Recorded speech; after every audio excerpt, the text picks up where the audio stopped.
Hola, ¿qué tal? ¿Cómo estáis? Bienvenidos a un nuevo vídeo. Un vídeo en el que vamos a hablar de la paleontología así en general. Bueno, en general y en particular, yo qué sé. Porque sí, a estas alturas todo el mundo tendrá claro que la paleontología es la ciencia de los fósiles, ¿no? Hasta ahí todos llegamos. Pero, ¿dónde se enmarca exactamente la paleontología en las ciencias? O, por ejemplo, ¿cómo te llegas a dedicar a ella? ¿Por dónde tienes que ir? ¿Qué itinerarios seguir en tus estudios? O una vez allí, ya he llegado a la paleontología, hola, ¿a qué puedo dedicarme? Dentro de la paleontología, ¿qué clase de ramas o disciplinas están incluidas dentro de ella? Bien, sobre dónde se enmarca, lo primero es que se encuentra dentro de lo que llamamos ciencias naturales. Ya sabéis, en el cole que teníamos por un lado las ciencias naturales con la física, la química, la biología y la geología, y por otro lado las ciencias sociales, principalmente geografía e historia, ¿no?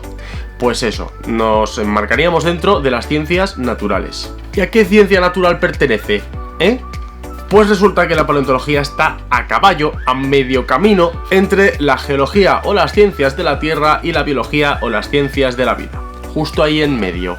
De la Tierra porque los fósiles al fin y al cabo forman parte de las rocas sedimentarias, y como tal son objeto de estudio de la geología. Pero también de las ciencias de la vida porque al fin y al cabo no dejan de ser restos y rastros de actividad de seres vivos. Y podemos llegar a estudiar cómo ha sido la evolución de estos seres vivos precisamente gracias a estos restos y rastros que nos han dejado, gracias a estos fósiles. Y es por esto pues como que tiene un poco lo mejor de cada casa, de la geología y de la biología, y está ahí en medio teniendo partes de unos, partes de otros. ¿Cómo llegas a dedicarte a ella? Bueno, acabamos de ver que la paleontología es una ciencia así como a caballo entre la biología y la geología, una ciencia un poco híbrida, podríamos llamarla, de modo que a priori, en principio, puedes dedicarte a ella accediendo desde cualquiera de estas dos disciplinas. Puedes hacerte un grado en biología o un grado en geología. ¿Y cuál haces? Pues bueno, dependiendo un poco de lo que más te guste o de lo que te apasione, pues eliges un itinerario, un camino u otro. Si además de los propios fósiles te interesa también el tiempo geológico, los ambientes, cómo conocer los ambientes sedimentarios en los que se forman los yacimientos, cómo poder saber cómo era el ambiente, el mundo en el que vivían estos seres vivos, conocer el medio en el que se formó una roca, reconstruir la historia geológica de un lugar, cómo saber encontrar yacimientos de fósiles, cómo saber datar estos yacimientos y estos fósiles, este tipo de cosas, pues el itinerario que parece que va más contigo es el del grado en geología. Si por otro lado, aparte del propio fósil, lo que te interesa también es el tipo de animal o de ser vivo que había detrás de él, cómo están emparentados unos seres vivos con otros, la relación entre estos fósiles y los seres vivos actuales, cómo funcionan los seres vivos actuales para intentar saber cómo funcionaban los seres vivos del pasado. En ese caso tu mejor opción es hacer el trayecto, hacer el caminito del grado en biología. Y si te gustan las dos cosas, pues mira, te toca pito gorgorito o ver otras razones para decantarte a una u otra.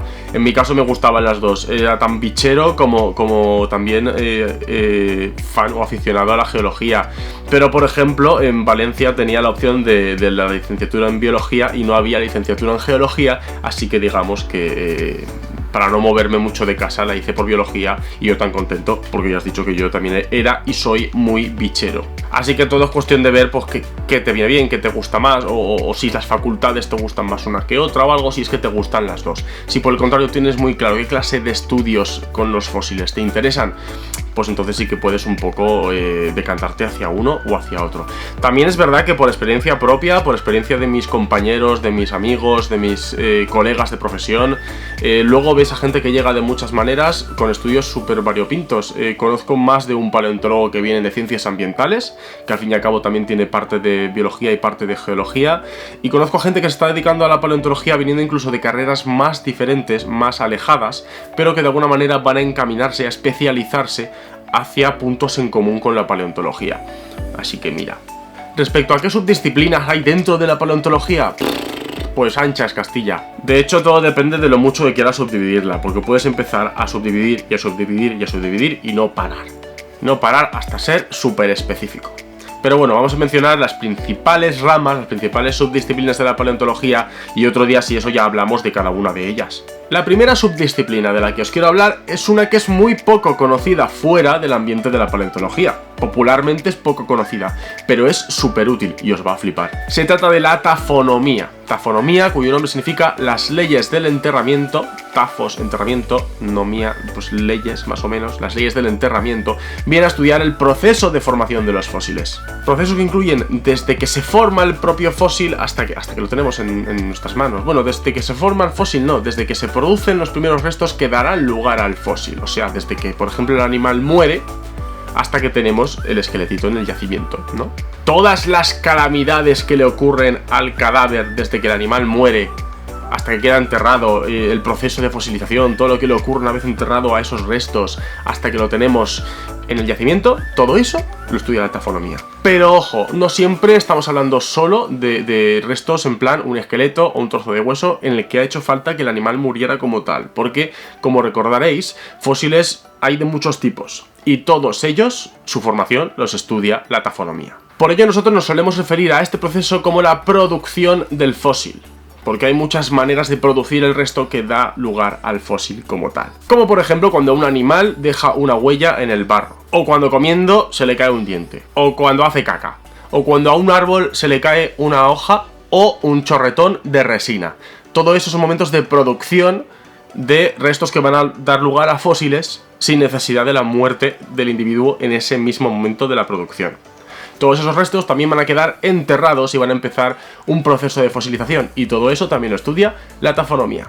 De manera que tenemos una primera parte que es como súper de forense, ¿no? De saber qué le pasó a este resto hasta quedar enterrado, cómo murió el animal, o si fue devorado, o las condiciones en las que ocurrió todo esto. Y luego también una serie de procesos que ocurren una vez enterrado, como el propio cambio químico que tiene lugar en el proceso de fosilización, como por ejemplo también ser afectado por fallas, por pliegues, acabar deformado por esfuerzos. A veces incluso se pueden desenterrar y volver a enterrar por erosión y estas cositas que ocurren en la naturaleza. Todos estos procesos los estudia la tafonomía. Otra disciplina dentro de la paleontología es la biocronología o bioestratigrafía. Bueno, no son exactamente lo mismo, pero hoy podemos englobarlos un poquito los dos para que lo entendáis. Básicamente de lo que se encarga es de estudiar la edad de los fósiles, de saber estos fósiles qué edad tienen, ya no solo absoluta, sino también relativa, de manera que podemos llegar a ordenar los fósiles de más antiguo a más moderno, y esto nos viene muy bien luego a la hora de datar nuevos fósiles o de datar yacimientos, y al datar yacimiento datas los fósiles que hay dentro, y todo el mundo contento. Gracias a datar los fósiles de los yacimientos también podemos llegar a datar eventos que ocurrieron en el pasado. Crisis bióticas, extinciones, entradas de un grupo nuevo en un lugar en el que no existía. Estas cositas podemos llegar a datarlas gracias a la biocronología. Y la tercera disciplina dentro de la paleontología, quieras que no es mi favorita, y es que es la paleobiología. Es el estudio del ser vivo detrás del fósil.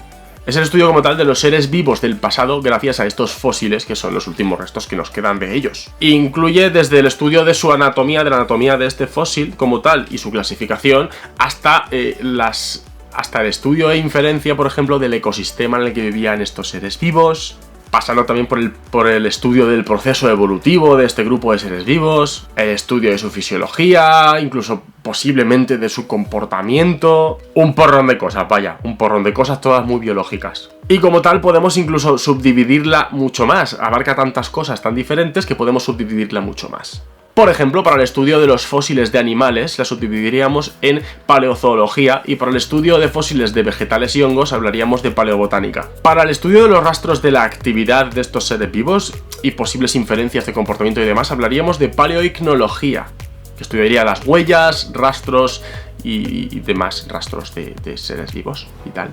La paleoecología, por su lado, trataría de reconstruir los paleoecosistemas del pasado en el que vivían estos animales, plantas y otros seres vivos y las relaciones que había entre ellos. Y por ejemplo, en los últimos años se ha hecho un huequecito en esta disciplina, la paleontología molecular. Es una disciplina completamente nueva, que hasta ahora prácticamente no existía, y que ha permitido, por ejemplo, identificar y secuenciar fragmentos de proteínas en dinosaurios, como por ejemplo el colágeno. Esto es una subdisciplina súper nueva, de hace pocos años, y que se ha hecho con un sitio chulo. Todas estas ramas dentro de la paleontología y dentro de la paleobiología, la verdad es que pueden ser muy transversales, pueden tener conexiones entre ellas, de manera que puedes dedicarte a hacer paleoecología, pero al mismo tiempo identificas fósiles de animales o de plantas, con lo cual puedes estar haciendo también de paleozoólogo o paleobotánico.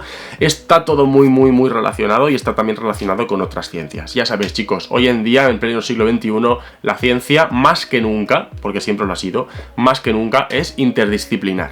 Y como os decía, cada una de estas ramas de la paleobiología o de la paleontología puede seguir incluso subdividiéndose, según lo especializado que sea tu proyecto de estudio, tu campo de estudio. Porque, por ejemplo, dentro de la paleozoología, dentro del estudio de los fósiles de animales, aquellos que nos dedicamos al estudio de reptiles fósiles seríamos paleoherpetólogos, nos dedicamos a paleoherpetología. A mí personalmente me gustaba también mucho el término de dinosauriología, o ser dinosauriólogo, porque estudiamos dinosaurios como tal. Eso es todavía más específico. O, por ejemplo, aquellos que se dedican al estudio de restos fósiles de humanos y nuestros ancestros serían paleoantropólogos. Y así podemos seguir subdividiendo todo el rato. Y pues nada, pues ya estaría. Hasta aquí el vídeo de hoy, espero que os haya gustado. Si os ha gustado, darme un like. Podéis dejarme en comentarios aquí abajo si es que hay alguna subdisciplina, alguna rama que os guste más que otra. Y no olvidéis darle a la campanita para estar atento a todos los vídeos nuevos que vaya subiendo. Y suscribiros si es que no lo estabais a estas alturas, almas de pollo. Muchas gracias y nos vemos en el próximo vídeo. ¡Hasta luego!